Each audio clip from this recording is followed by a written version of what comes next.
Hello again. Uh, Welcome to the second episode of this series which I'm trying to create, where I'll be talking about the current affairs every day, taking inspiration from the Hindu and basically taking articles from there and explaining them what we can take from them. Obviously, I'm not taking every article in the newspaper. I'm only taking those which I feel are important. And I saw my last video. I realized that my voice was not coming clearly. I don't know, there's something in my voice. It's a bit, I don't know, there's something about it, but I'll try to speak more clearly from now onwards. So, a very important article in today's edition was how Buddhism is being used by different Asian nations as a soft power. So soft power basically means how anything which is not hard.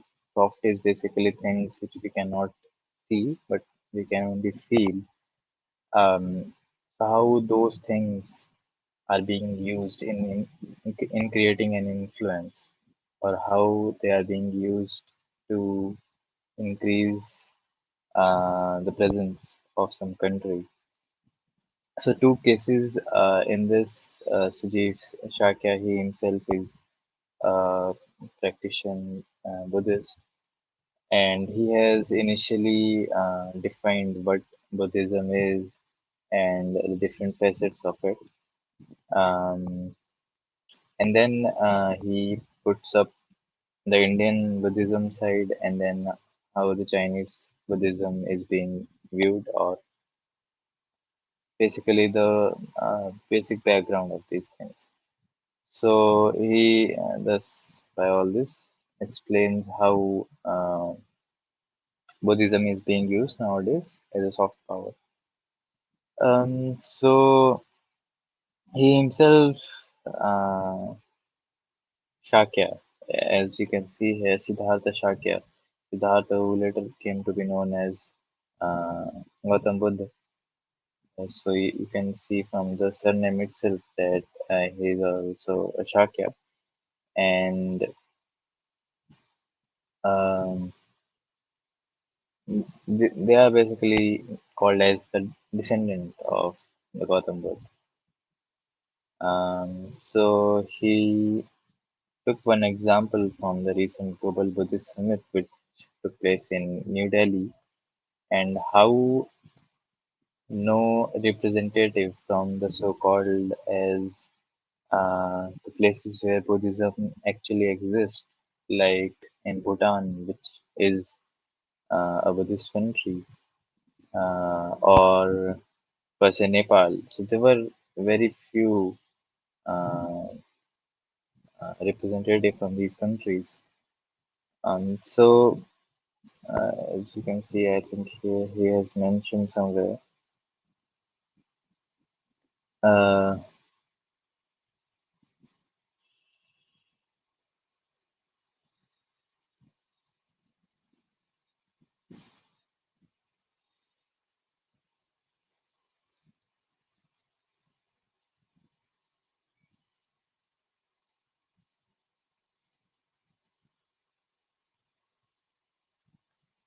Even though these are direct descendants of Gautam Buddha, they were not part of the congregation of Buddhists, which happened in New Delhi this year. And then here he has mentioned some of the background history, how Buddhism spread early on in different parts, as far as Afghanistan and then Myanmar, and some even went to Kathmandu early. So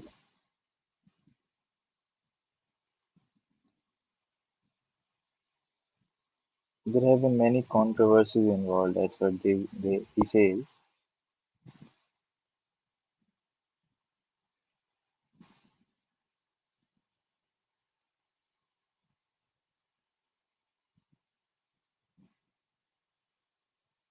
So both India and China are trying to use their powers to get associated with Buddhism more and more, so that this kind of a soft power can be created.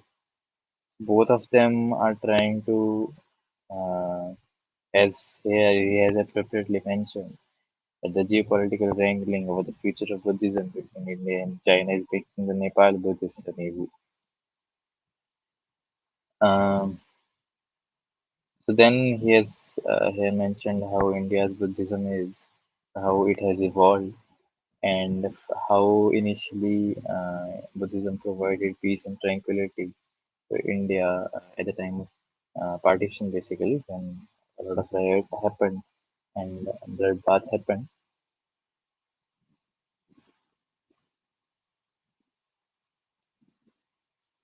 This particular place is very important, where it has been mentioned here itself. Um,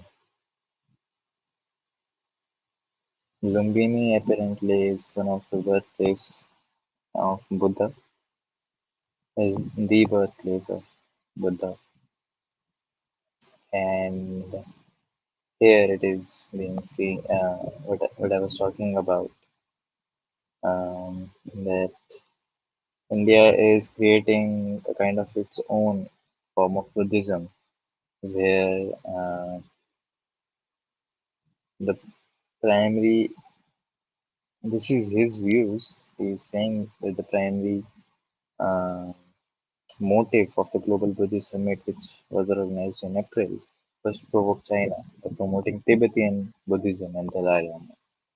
This is the Buddhism which um, India is trying to promote, and Dalai Lama is currently residing in India itself, and Tibet kind of has a tussle of power with China. So that's how India is trying to influence by getting involved in Buddhism.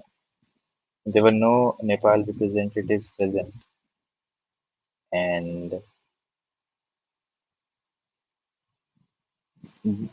no member of Supreme Dharma Council from Nepal was there. Nobody even from Bhutan, a Buddhist nation.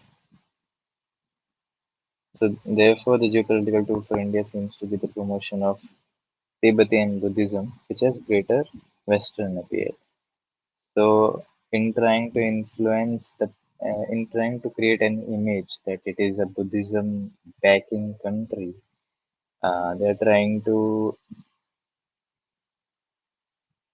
engage in those Buddhist activities which have a greater appeal in Western world, which is the promotion of the Tibetan Buddhism, which the author is arguing is not the original Buddhism. So, and then two different things are also have been discussed here. But one is the Gautam Buddha International Airport and the opening of this international airport, and also the India International Center of Buddhist Culture and Heritage is coming up in Lumbini, whose foundation stone was laid last year in May by PM Narendra Modi.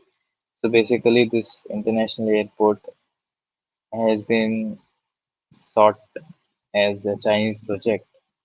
So India wants to, show some influence in here as well by creating this India International Center for Buddhist Culture. This has been seen as a direct competition uh, to the ought to be Chinese project. However, here he has clarified that it was constructed as part of a project financed by the Asian Development Bank and carried out by a Chinese contractor. So the author is arguing here that the opening of Buddha International Airport had nothing to do with China, whereas uh, it was financed by the Asian Development Bank, and then it was carried out by the Chinese contractor. So that's what the author is claiming here. and India is also a Buddhist.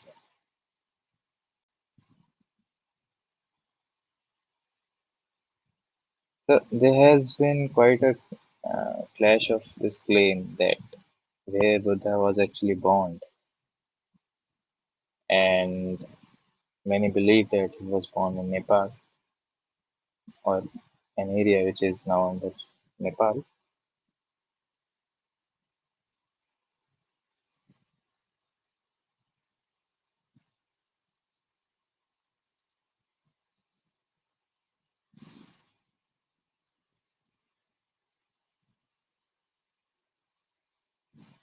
So author is claiming here that the only thing which India is doing by uh, taking claim over Buddhism is to irritate China.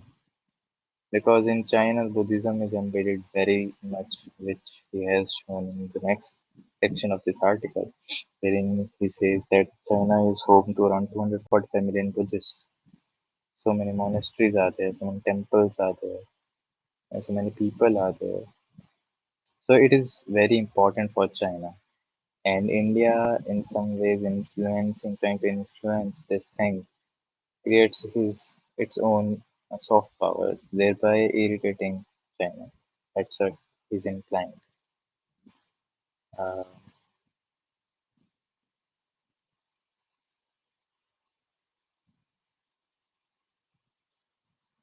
he, however, has mentioned that Beijing has a surprisingly multifaceted and flexible approach to promote Chinese Buddhism abroad.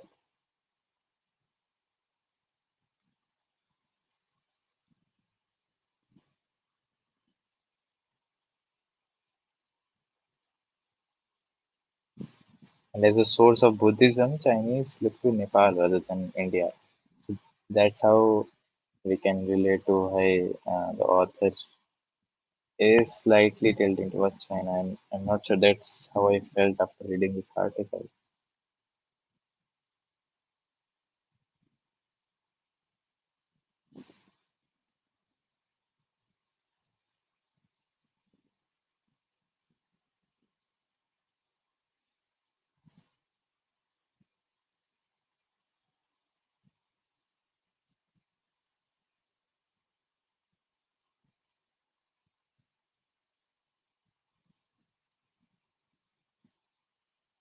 I'm saying that because so many people are taking up Buddhism, and with large crowds thronging to Buddhist temples, it has become very important for China to look into this matter, and not just for the national integration, but also as a soft power, as a tool of soft power. And that's how only China utilized Buddhist narratives alongside infrastructure investments in Sri Lanka, and just as Cambodia, Laos, and other Buddhist countries in Southeast Asia.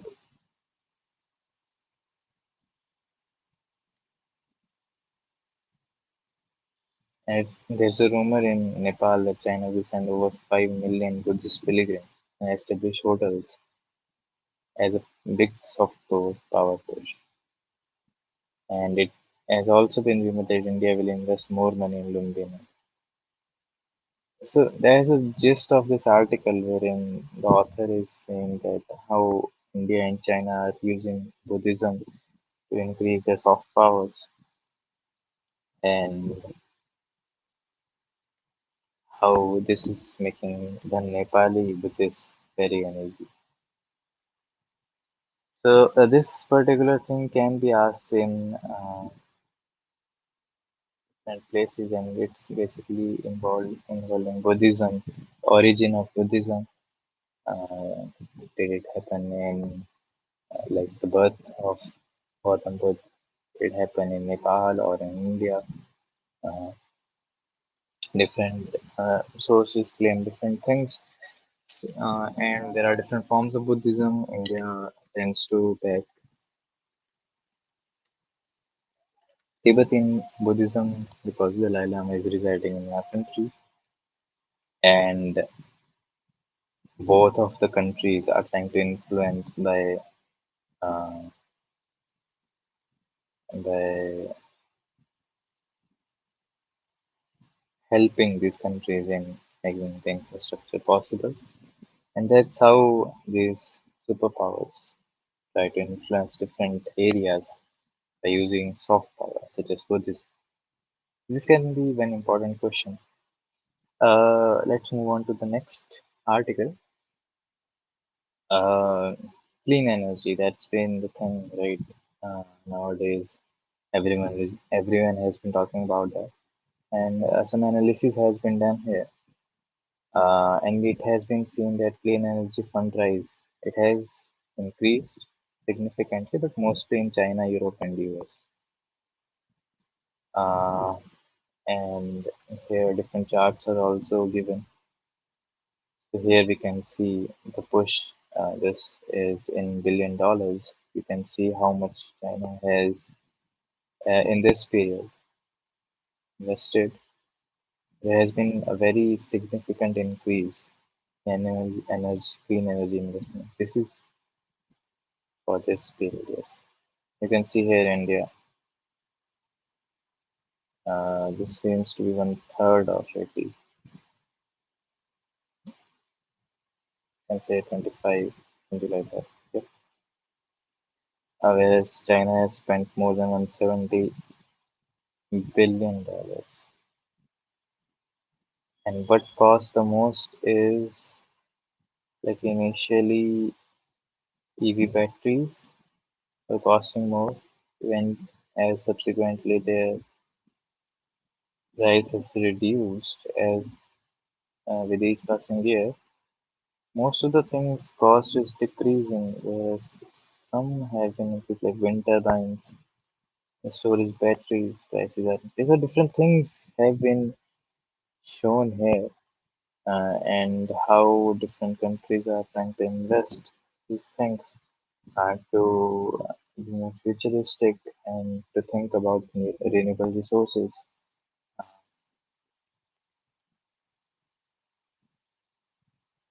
Yeah, this is the thing which I mentioned here that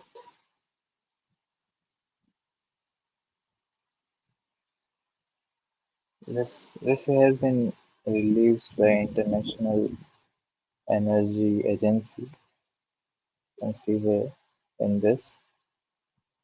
It has increased in recent years.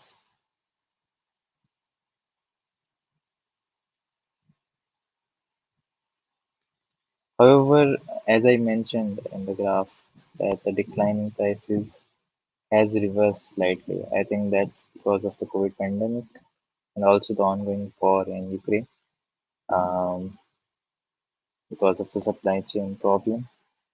Um, yeah, here we can see it's led to substantial instability in fossil fuel markets because both Russia and Ukraine are uh, a source of this non-renewable resources like petroleum. So that's why it has also given some push for countries to invest in more and more renewable resources.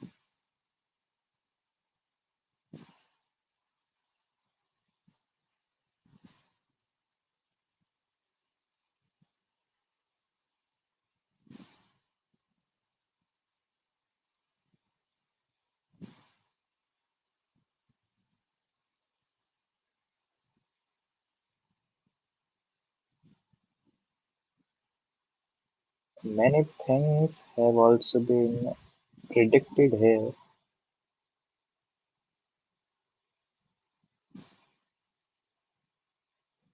Yes, the report shows that over 80% of the surge in clean energy investment since 2021 has been concentrated in advanced economies in China. See how they mention China separately because it's not developed yet.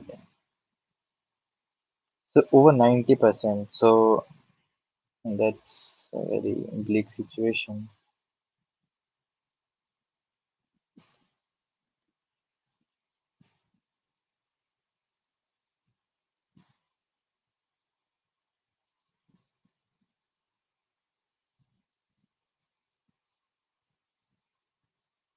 But there obviously are different problems which many low income countries are facing, such as high interest rates,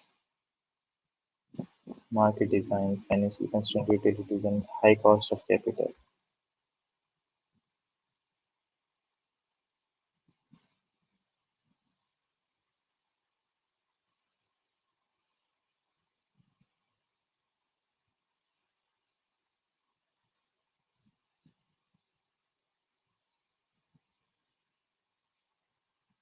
But it's a embedded world now that we are living in, and different material has to be delivered from different places. And if there is a war going on at one place, then obviously logistics constraint will be there. And that will lead to increase in prices. So all the countries should come together to fight these challenges. Then only we can come out of the problems. But every country in some way or another want to uh, fulfill their own uh, things. That's why we become a bit selfish in some sense.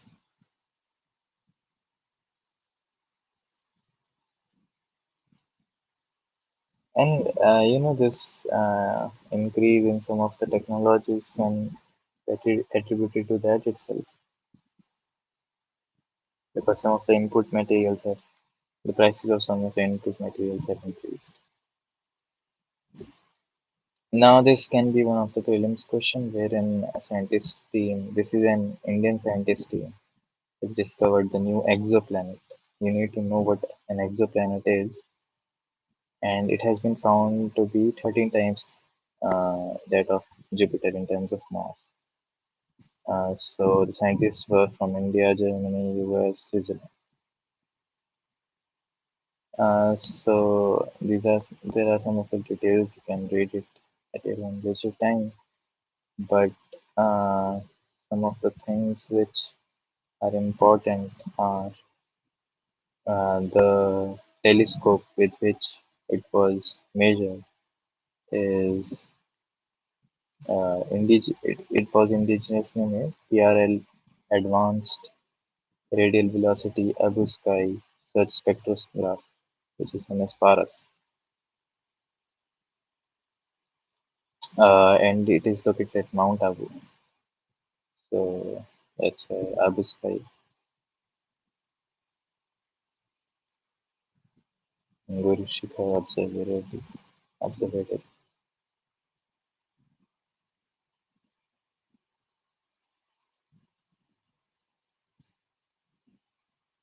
And this thing is what sets this discovery apart.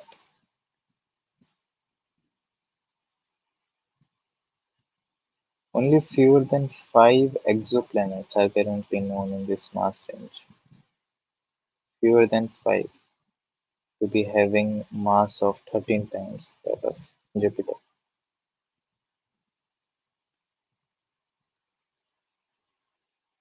So here exoplanets definition is given, wherein exoplanet is any planet beyond it is beyond the solar system, and and you must know the definition of planet as well. Not every celestial body is a planet. It should revolve around some object. There were some 3 pointers which were mentioned, which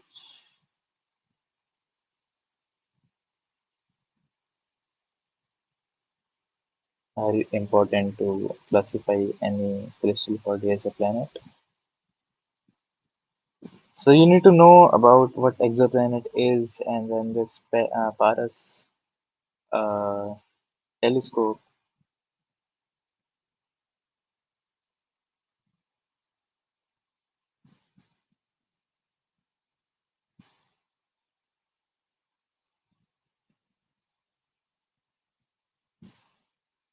You must also know why these discoveries are important.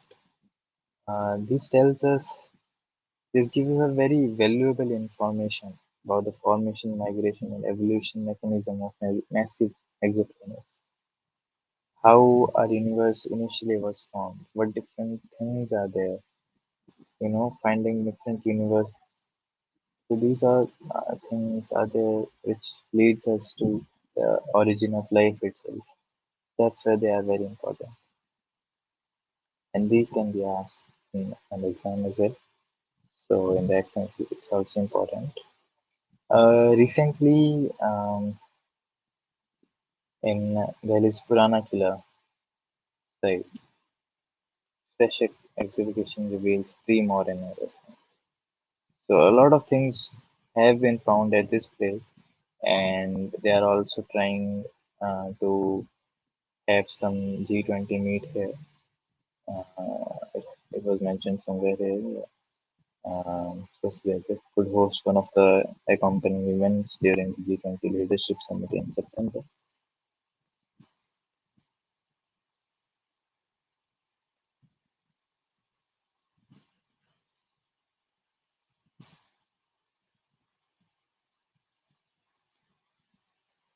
So many things are included here. You can get the summary of what all things have been revealed by this site.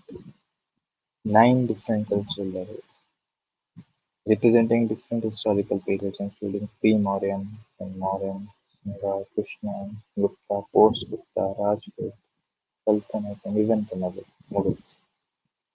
So very ancient historical periods are being analyzed through this excavation.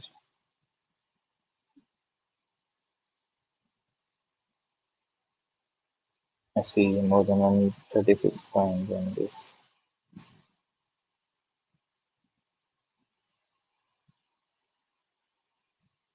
They've excavated these things.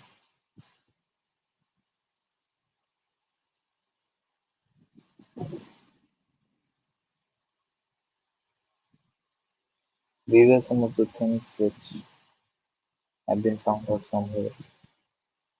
And then Chinese mission with first civilian reaches space. When I first read this headline, I was a bit shocked that uh, what we are in 2023 and this is when China is sending its first civilian into the space. How is that possible? Like, what took them so long? But then, they clarified that this Chinese space agency is being operated by the army officials itself. So the civilian thing is very important.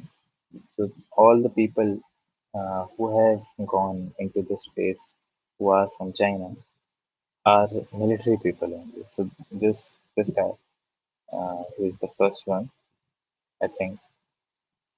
Uh, yeah, he's the first one. He's a professor actually from some university.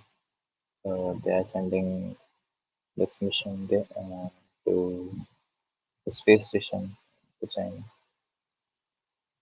Tiangong space station. Pardon me if I spelled it wrong. Obviously, I would spell it wrong. It's such a difficult name. And this was, I think, the flight's name. Long March to a Rocket.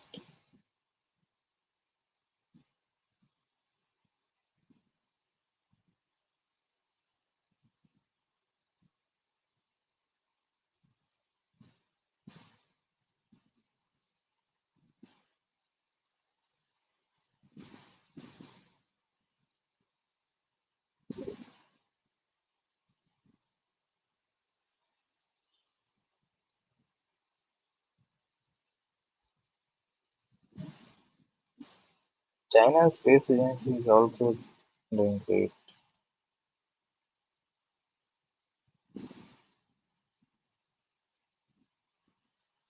but they have some catching up to do with US and Russia, who obviously are very ahead of the time, who were very ahead of the time, and during the time of Cold War, they were tussling with each other in terms of who will reach to the space first, and I think Russia did reach first.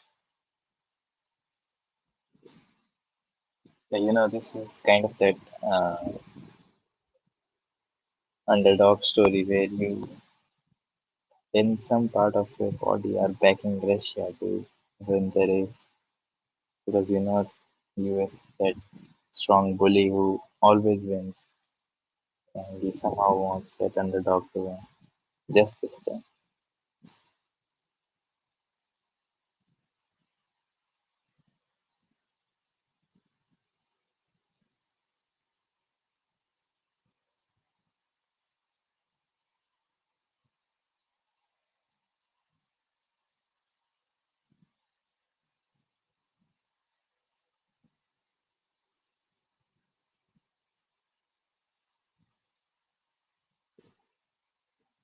China believes that this Tiangong space station will replace ISS, International Space Station, which is due to be decommissioned in 2031. So this can be very important information. I just checked it. ISS will be decommissioned in 2031, and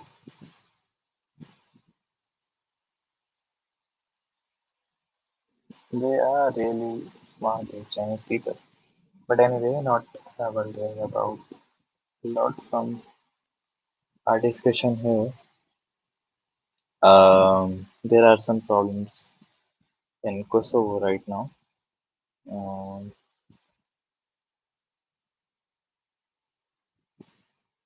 there have been some tussle between the army, Serbian protesters, and the NATO soldiers.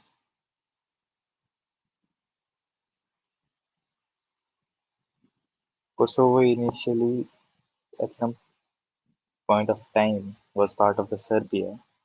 However, Kosovo declared independence in 2008, and Serbia refused to recognize Kosovo.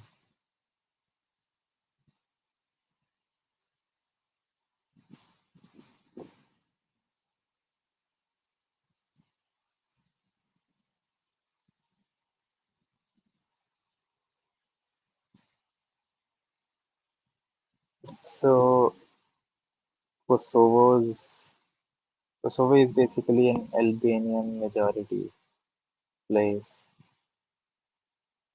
and I can't show you here, but the northern part, it's just like India, the northern part of Kosovo is the place where they share the boundary with Serbia.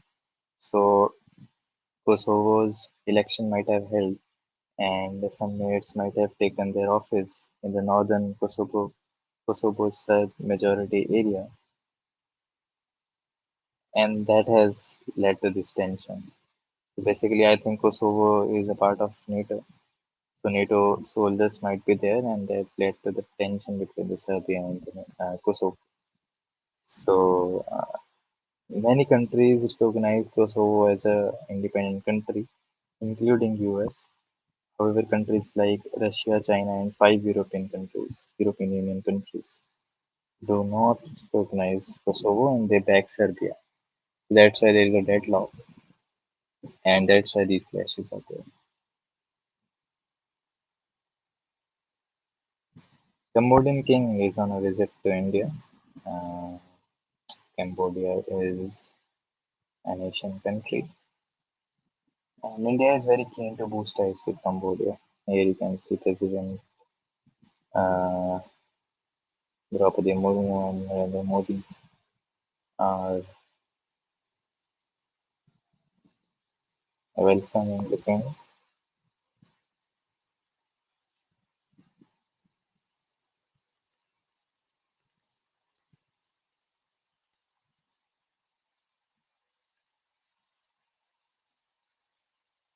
And the normal things we want to improve our trade with Cambodia and also tourism, people to people connect. These were some of the articles which were important in the exam point of view, and I hope it was better than the last edition. I'm still trying to improve my narration. I still need to research a lot beforehand. Pardon me, I'm not able to get enough time to be able to research that much. That's why a bit stuttering is there, a bit pausing is there. And once the fluency comes, I think that will be helpful for you and for me as well. And I try to bring in these extra points which are not included in the article to provide a larger context, so as to you can also gain that extra information, like I said about Kosovo, so that you can better understand the overall article and the gist of it.